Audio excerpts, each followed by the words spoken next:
Hello, it's 9 p.m. in RTD Time to English New Edition. For tonight headlines, we have President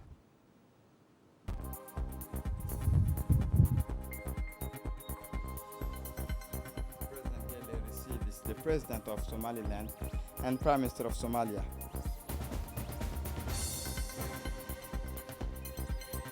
The Joint Ministerial Committee concluded its works with the signing of several agreements.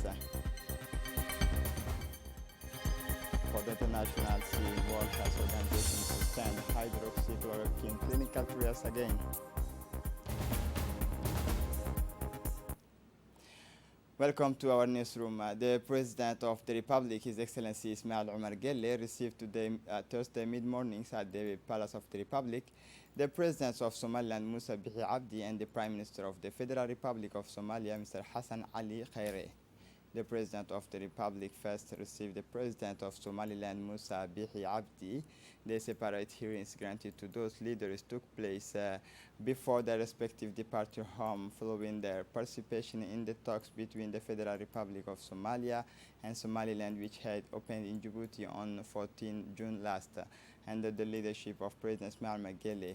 It should be noted that the talks resume in Djibouti between the Federal Republic of Somalia and Somaliland have produced very encouraging results, and the bipartite technical committee set up has already agreed on a series of important decisions, including the unilateral right to investment and the sharing of aid and international humanitarian assistance, the restorations of confidence illustrated by the adoptions of timetables of meeting and evaluations of the decisions of bipartite committee.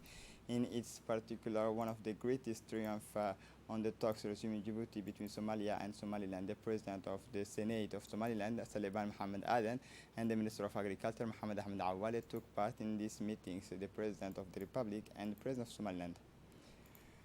The President of the Republic, Ismail Margelle, then received today, Thursday, mid-mornings, the Prime Minister of Federal Republic of Somalia, Mr. Hassan Ali Khaire. The separate audience granted to these leaders took place before their respective departures home at the end of their participation in the talks between the Federal Republic of Somalia and Somaliland, which opened in Djibouti on 14 June under the leadership of President Gelle. It should be noted that the talks resuming in Djibouti between the Federal Republic of Somalia and Somaliland have produced very encouraging results. The bipartite technical committees have already agreed on a series of important decisions, including the unilateral right to investment and the sharing of aid and international humanitarian assistance. Restorations of confidence illustrated by the adoptions of timetable of meetings and evaluations of the decision of the bipartite committee is one of the greatest triumphs of the talks resumed in Djibouti between Somalia and Somaliland. The audience with the Somali Prime Minister took place in the presence of the Minister of Foreign Affairs and Cooperation, Mahmoud Ali Yusuf, and the Ambassador of the Republic of Djibouti to the Federal Republic of Somalia, Mr. Aden Hassan Aden. After being received by President Ismail Omar Gelle at the Presidential Palace, the President of Somaliland, Musa Bihi Abdi, abdicated today from the capital in the directions of Somaliland. President Bihi and the accompanying delegations took part in the consultation summit held at Presidential Palace. May also attend the meeting of the Joint Technical Committee for the talks between Somalia and Somaliland, organized at the invitations of the Republic of Djibouti. The President of Somaliland, Musa Bihi Abdi, was escorted by Djiboutian Minister of Agriculture, Mohammed Ahmed Awale.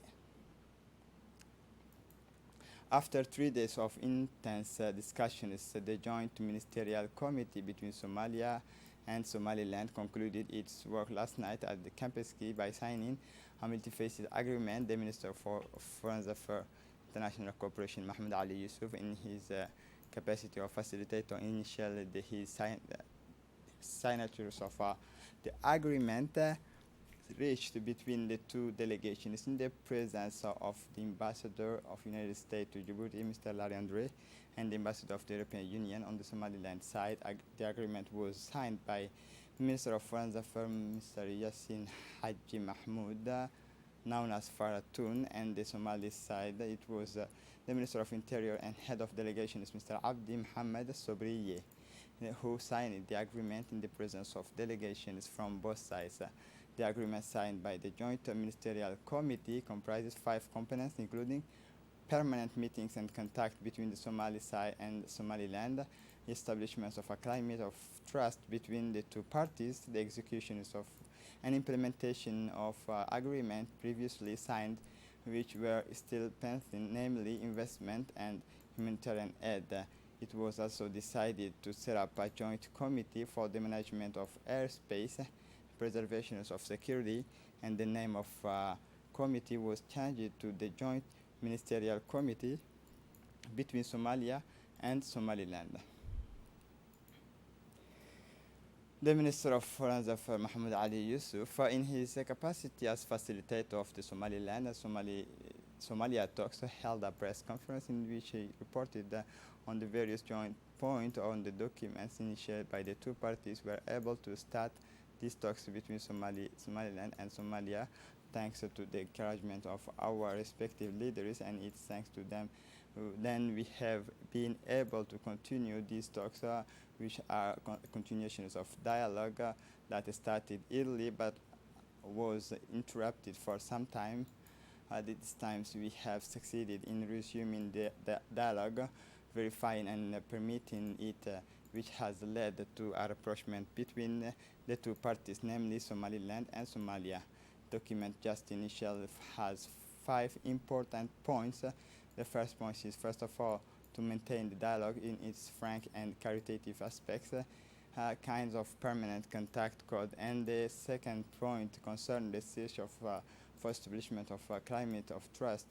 The third time is a series of measurements that have been discontinued and are not in effect. This includes investment and humanitarian aid, and it is a permanent procedure for both parties to benefit together from foreign investment and humanitarian aid in an equitable manner. The head of the Somali delegation to the technical committee, Abdi Mohammed Sobriye, who is also the Somali Minister of Interior, described this stage of talks held in Djibouti as positive. First of all, I would like to thank, he said, the Djibouti Minister of Foreign Affairs, Mahmoud Ali Yusuf, who has made a constant effort to ensure the success of these talks.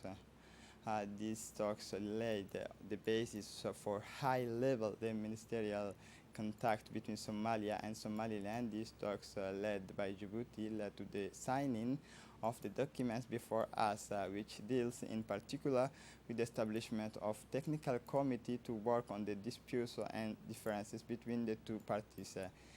Djibouti has been outside of their Somali and the Somaliland brothers since the outbreak of hostilities in 1991 and has continued to assist in easing tensions. Today, Djibouti continues its effort and mediations and has established dialogue and talks as follows. As a result, Djibouti is better placed than many other states to resolve the difference between Somalia and Somaliland, their implementation, which is a prerequisite for restoring the trust that marks the difference in Djibouti talks compared to the old talks. It also augurs well for the nature of future relations between Somaliland and Somalia.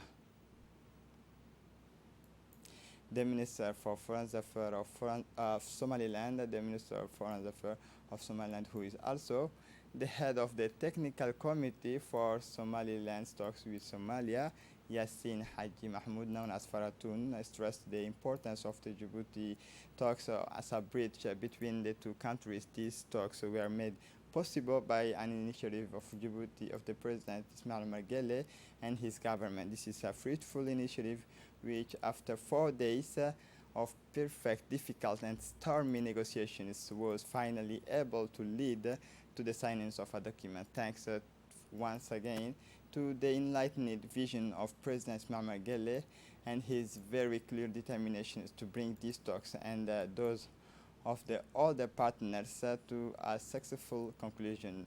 Diplomacy and Preservatism of Djiboutian Minister of Foreign Affairs made it possible to overcome many obstacles for which he is very grateful. There was a great need for these talks, which laid the foundations for a climate of trust first after a period of mistrust and blockage. Numerous meetings have been held in the past and many points and agreements have been agreed upon. Unfortunately, these various agreements never came to fruition, creating a rupture and the disappearance of any capital of trust. The Djibouti talks are different and have really made it possible to take up all the points left unresolved by the previous meeting and to study ways and means. The representative of U.S. Ambassador Donald Yamamoto, who is here to open discussions. Listen to him. The chapter began several days ago when the parties accepted an invitation from President Gele to come to Djibouti for consultations. And we've had several days of intense discussions since then under the chairmanship in recent days of the Foreign Minister of Djibouti, Mahmoud Ali Yusuf.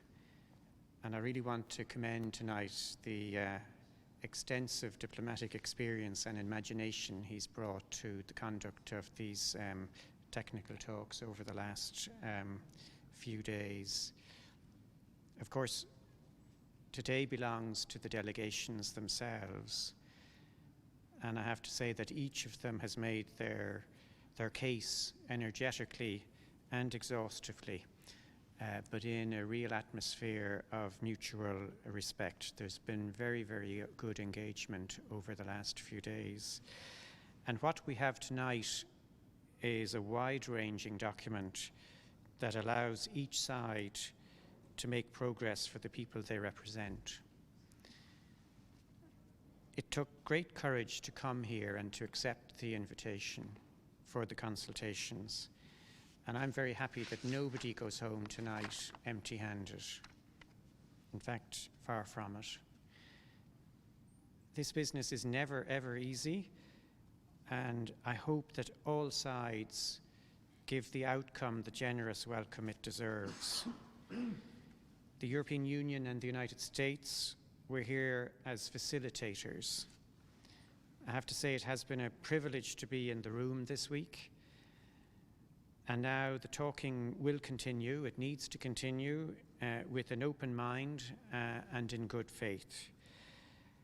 And I can reassure everybody that we, the European Union, no less than the United States, we remain committed as ever to working with the parties.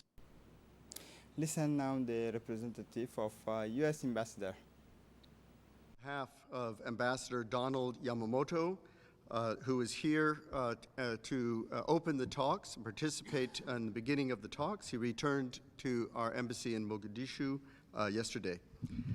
This is a uniquely and distinctly Somali process.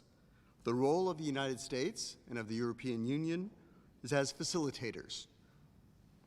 The purpose of the talks is to produce practical benefits for the people of Somalia, Somaliland. My government is grateful to President Ismail Omar Guelleh for hosting these talks, just as he did 20 years ago for the historic Arta Peace Conference. As a diplomat, I greatly admire the effective and fair manner in which Djibouti's Foreign Minister, Mahmoud Ali Yusuf, chaired these talks. Both delegations strongly represented the views of their governments. Both delegations respectfully listened to the views of the other side. I am confident that this process will indeed produce the desired improvements in the lives of the people of Somalia, Somaliland. Following the signing of the agreement between the two parties and the speeches made by officials, The Minister of Foreign Affairs of the Republic of Djibouti and facilitator of the work of Joint Ministerial Committee between Somalia and Somaliland, Mahmoud Ali Yusuf, and the two head of delegations from Somalia and Somaliland held a press conference. Mahmoud Ali Yusuf reiterated the importance of this agreement between the two parties. In the second question, Mahmoud Ali Yusuf returned to the dynamism and strengthening of cooperation between Somalia and Somaliland, which resulted from the initiative of the President of the Republic, Ismail Omar Gelle. The two head of delegations, Somalia and Somaliland, answered questions on the implementation of the work of the technical committee, which will meet in Djibouti in 15 days. A ceremony of commemoration of June 18 in 1940 was held on Thursday at the House of Fighters at the worst moment in its history. France was not alone in counting on the decisive support of its allies, but also on its territories, including the Republic of Djibouti, which is a good illustrations of this participation through the Somali battalion, which has written a glorious page in its history. This day is very important for the veterans. 80 years ago, today on the June 18 in 1940, General de Gaulle launched on the BBC the historic appeal, which later became the founding speech of the French resistance against the German occupation. Let us recall that on this day of commemoration, that celebrating this call of 18 June in 1940 in Djibouti, and more particularly at the House of the Veteran, has a very special character because the road which passes in front of the houses of the veteran carries the name of General de Gaulle. Finally, this date of 18 June 1940, a day of reminder for those who contribute to the liberation of France. Elections for United Nations Security Council were held yesterday in New York, separating Djibouti and Kenya as non-permanent members of the United Nations Security Council for the period 2021-2022. In the group of African states, Djibouti and Kenya were vying for the only available seat. The last non-permanent seat on the Security Council will be voted on Thursday to separate Djibouti and Nairobi. Neither of the two African states have managed to obtain the majority of the 128 votes required. In addition to its contribution to the process of promoting lasting peace and security at both regional and international level, the Republic of Djibouti, which also benefits from the support of the International Organization of Francophonie, the Organization of Islamic Conference, and the Arab League countries, is also a member of Security Council. The Republic of Djibouti, which presents itself as legitimate and natural candidate of the African Union, has more advantages and possesses all the necessary assets for its eligibility compared to Kenya, which is also in the running for the non-permanent seat of the United Nations Security Council for the period 2021-2022. In addition to its unique geostrategic position at the crossroad of the world's most important commercial, political, and diplomatic trends, Djibouti represents a unique platform for dialogue, media coverage, and peaceful resolutions of the conflict which have plagued the region. The Minister of Labour responsible for reforming administration, Ismail Ibrahim Roble, jointly chaired meetings of the committee responsible for evaluating and proposing possible solutions to support the sector most affected by COVID-19 pandemic crisis, in particular the tourism sector, travel agency, hotel, and restaurant. With the Minister of Commerce, Hassan Hamad, the aim of the meeting is to present the evaluation report and proposal for additional support measures for the hospitality sector, presented by the sectoral committee made up of representatives of the Ministry of Labor, Trade, the Chamber of Commerce, and operator in the tourism sector. After the presentations of the report by the committee, the two ministers in turn expressed their satisfaction with the work carried out by the committee and the relevance of the proposals. They then stressed that the government had taken several measures to support private sector during this period of crisis in order to safeguard jobs and enterprises, that it would continue its support. The Minister of Labor in charge of Reform Administration, Ismail Ibrahim Roble, interventions at these meetings expressed his satisfaction. Listen to him. Djibouti est un des rares pays au monde. Djibouti is one of the few countries in the world to have behaved singularly with regard to this crisis, both in terms of health, through a policy that is quite simply proactive in France, even preventing difficulties. Obstacles will appear in this sense. I believe that you will agree with me. The measures have already been taken, at least with regard to the missions of the Ministry of Labor, to at least avoid layoffs, to avoid unemployment, inflation, in summary, a social crisis. What would have been the situation if we had experienced a health crisis coupled with a social crisis? It is in this sense that I praise the sense of duty of the President of the Republic, who from the very first moment has given us clear guidelines to be able to respond responsibly to the difficulties that exist. The fact that we have engaged in discussions and exchanges with you will certainly enable us to continue to encourage us to ensure that Djibouti remains united in order to emerge from this crisis with the minimum possible impact. This is a very important step in our efforts to find a solution to the crisis. In that, I must also say that the discussions are not going to stop today. We are going to continue our part. We are firmly determined to go as far as we can for you to accompany you in these difficult times. And it is our duty because we must safeguard employment in Djibouti. We must preserve social justice in Djibouti. And above all, we have to show people, employees, companies, and everyone that we are there and that we want, despite the crisis, to remain united, first and foremost, but also proud of what we are doing. Under the chairmanship of the Honorable Sharmake Musa Are, the Commission on Finance, General Economy and Planning met its member to study the financial accounts of Djibouti Telecom for financial year 2017. The meeting was attended by the Minister of Communication, Radwan Abdullahi Pahdon, the Secretary General of the Government, Mohammed Hassan Abdullahi, and the social leaders of the national body. After a debate on the accounting situation, the management strategy undertaken by Djibouti Telecom, and its contribution in fight against COVID-19, the Parliamentary Commission for the Control of Public Resources gave its favorable opinion for the adoption of the 2017 account during the next public sessions of the National Assembly.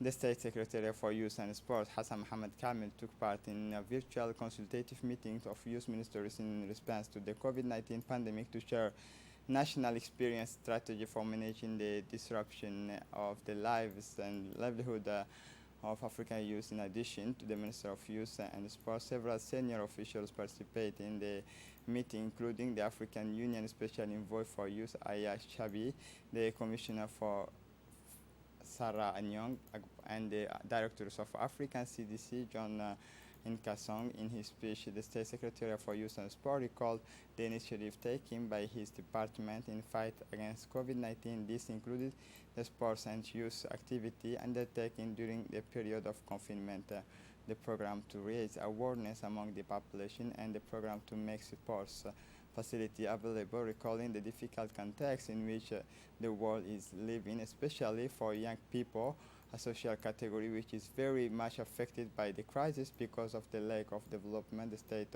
Secretary for Youth and Sport presented his flagship program for the latter once the country has been deconflicted. For the international scene, World Health Organization is against suspending clinical trials of hydroxychloroquine. Listen to this report. The World Health Organization which had already suspended and then resumed clinical trials on hydroxychloroquine, decided on Wednesday to stop testing this potential treatment again. This choice is based on the conclusion of studies estimating that this anti-malarial does not reduce the mortality rate. The flip-flops continue on hydroxychloroquine. The World Health Organization finally announced on Wednesday, 17 June, to suspend clinical trials on this potential treatment against coronavirus. The WHO has announced on 3 June its intention to resume clinical trials on the use of hydroxychloroquine to treat patients suffering from COVID-19, only 10 days after stopping them. The internal evidence from the Solidarity Discovery trial, the external evidence from the Recovery trial, and the combined evidence from these two largely randomized trials suggest that hydroxychloroquine, when compared with the usual treatment of patients hospitalized for COVID-19, does not result in reduced mortality in these patients, said Dr. Anna Maria of WHO at a virtual press conference in Geneva. This is it for the news. Thanks for watching us.